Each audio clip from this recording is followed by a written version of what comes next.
तो हम देखते हैं, उस अलामत के बारे में मालूमात हासिल करते हैं। ये 4 लफ्ज़ आपको लिखे हुए नज़र आ रहे हैं बच्चों, जिसमें से हमने 3 लफ्ज़ और चौथा लफ्ज़ भी हम पहले पढ़ चुके हैं, और ऊपर के जो 3 लफ्ज़ है ये तो अभी हमने नज़्म में पढ़े। पहला लफ्ज़ है प्यारी, दूसरा न्यारी, फिर प्याला, और आखिरी लफ्ज़ है क्या। तो उर्दू के ऐसे कुछ अल्फाज होते हैं प्यारे बच्चों, जिसमें लफ्ज़ का पहला हुर्फ जो होता है वो उसकी आवाज़ जो है वो पूरी तौर पर अदा नहीं होती, बल्कि दूसरा हुर्फ जो है उसकी आवाज़ के साथ मिलके जो है वो आवाज़ निकलती है। बहुत सारे हुर्फ ऐसे लफ्ज़ ऐसे होते हैं, जैसे ये चारों लफ्ज़। अब पहला लफ्ज़ लिखा गया है प्यारी, लेकिन इसमें पे की आवाज़ जो है वो दूसरे नंबर पे देखो ये का जो है वो हर्फ आया है। ये पे की आवाज़ जो है वो पूरी नहीं निकलती, बल्कि किसके साथ मिलकर निकलती है, ये के साथ। प्यारी, प्यारी हम उसको नहीं पढ़ते, हम उसको पढ़ते हैं प्यारी। तो ये प्यारी आवाज़ किस तरह निकली, ये पे और ये की, पे की आवाज़ ये के साथ मिल गई, ठीक है, वो मदगम हो जाती है। पहले हुर्फ की आवाज़ दूसरे हुर्फ के साथ मदगम हो जाती है, मिल जाती है, और उसके बाद वो लफ्ज़ जो है सही तरीके से अदा होता है, उसका तलफ़ुज़ प्यारी। तो यहाँ इसी तरह न्यारी, इसमें नून की आवाज़ के साथ साथ ये की आवाज़ मिल गई, न्यारी।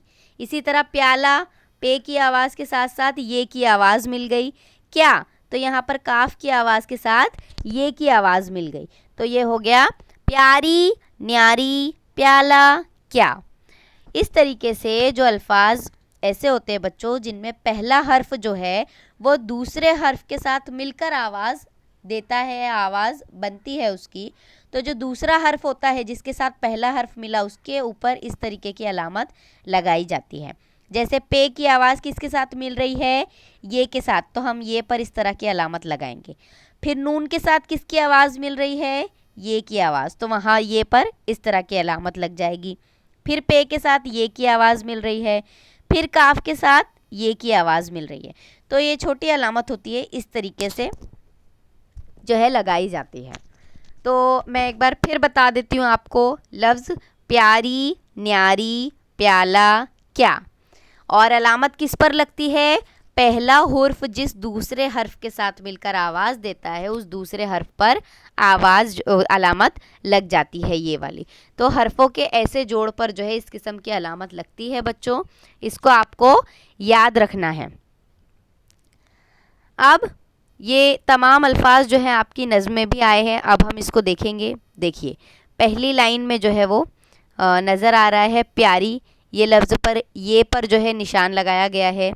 उसके बाद इसी क्यारी पर लगाया गया है, और प्यासा पर लगाया गया है, प्याला पर लगाया गया है। तो प्यारी, पे में ये की आवाज़ मिल रही है तो ये पर अलामत लग गई। क्यारी, अब काफ में ये की आवाज़ मिल गई तो ये पर अलामत लग गई। प्यासा, पे में ये की आवाज़ मिल गई, प्यासा, तो ये पर अलामत लग गई। प्याला, तो इसमें भी जो है ये पे के साथ ये की आवाज़ मिल गई, इसलिए ये अलामत लग गई। इसी तरह दूसरे हिस्से की तरफ अगर हम आए तो यहाँ पर भी हमको मिलेंगे ऐसे अल्फाज, न्यारी, इसके बाद यहाँ पर भी क्यारी लिखा है, तो ये दोनों जो है इस पर अलामत लगाई गई है। इस तरीके के अल्फाज पर जो है, लफ्ज़ों पर जो है वो अलामत लगती है, तो आपको ये याद रखना है। अब नीचे देखिए, उसी के नीचे नज़्म के नीचे कॉलम दिया गया है, सवाल है आइए पढ़ें और इसका निशान लगाएं, ठीक है, जोड़ का निशान लगाएं। अल्फाज क्या क्या है, क्या, क्यारी, प्यारी, प्यासा, न्यारा, श्याम, प्याला, प्यार, प्याज, प्यास और ध्यान। अब यहाँ पर आपको जो है अलामत लगानी है कि कौन सी अलामत कहाँ पर लगेगी, यह आपका होमवर्क है।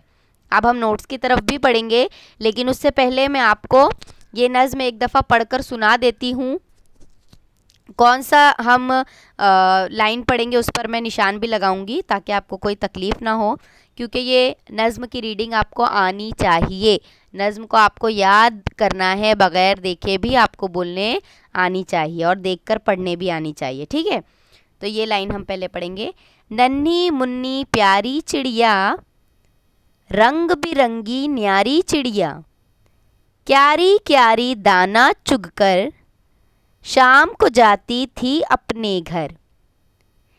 एक डाली पर भूखा प्यासा, उसको मिला बुलबुल का बच्चा। चिड़िया उसकी मदद को दौड़ी, एक क्यारी तक लेकर आई। वहाँ था पानी का एक प्याला, पानी जिसका ठंडा ठंडा। पानी पीकर दाना खाकर, बुलबुल बैठा पेड़ पे जाकर। तो ये हमने देख लिए नज़्म। अब हम बढ़ेंगे नोट्स की जानिब। ये आपकी नोट्स का सफ़ा है। आपको सबसे पहले नज़्म लिखनी है। आप उन्वान दोगे सबक नंबर 14 प्यारी क्यारी, उस नज़्म का नाम लिखोगे। लेकिन नज़्म आपको किस अंदाज में लिखनी है आप देख सकते हैं। यहाँ पे नज़्म की कुछ लाइंस लिखी हुई है और कुछ जो है वो मिसिंग है ना। कुछ मिसरे लिखे गए हैं लेकिन कुछ नामुकम्मल है, लिखे नहीं गए हैं, इनकम्प्लीट है, उसको आपको कंप्लीट करना है। मिसाल के तौर पर पहला मिसरा लिखा गया है नन्ही मुन्नी प्यारी चिड़िया, लेकिन उसके बाद डैश है, वहाँ पर मिसरा नहीं लिखा गया। तो आपको नज़्म में से जो है वो पढ़ना है, देखना है क्या लिखा है, नन्ही मुन्नी प्यारी चिड़िया। उसके आगे की लाइन कौन सी है, रंग बिरंगी न्यारी चिड़िया। तो यहाँ पर आपको वही लिखना है, रंग बिरंगी न्यारी चिड़िया। इसी तरह पूरी नज़्म आपको मुकम्मल करनी है। जो मिसरे मिसिंग है उसको तलाश करना है, ढूंढना है और सही तरीके से लिखना है। उसके बाद सवाल नंबर 2, आइए पढ़ें और जोड़ का निशान लगाएं। तो ये सवाल अभी हमने देखे। आपको अलामत लगानी है, कहाँ पर अलामत आएगी, या ये दोनों सवाल आपका घर काम है, आपका होमवर्क है। अब इंशाअल्लाह ताला अगला लेक्चर जब हमारा होगा तो हम इसमें से छोटे छोटे सवालात बनाएंगे नज़्म में से और उसके जवाबात तलाश करेंगे और देखेंगे कैसे ढूंढे जाते हैं जवाबात। ठीक है, तो मैं उम्मीद करती हूँ आपको नज़्म बहुत अच्छी तरीके से समझ में आई होगी। जो नई अलामत के बारे में हमने डिस्कशन किया है वो आपको समझ में आया होगा और ये जो अल्फाज है वो आपको पढ़ने आ गए होंगे। क्या, क्यारी, प्यारी, प्यासा, न्यारा, श्याम, प्याला, प्यार, प्याज, प्यास और ध्यान। अगला इसके आगे जो है मुताल्ला हम अगले लेक्चर में कंटिन्यू करेंगे इंशाल्लाह ताला। आप इसकी रीडिंग कीजिए, जो काम मिला है उसको जल्द अज जल्द मुकम्मल कीजिए।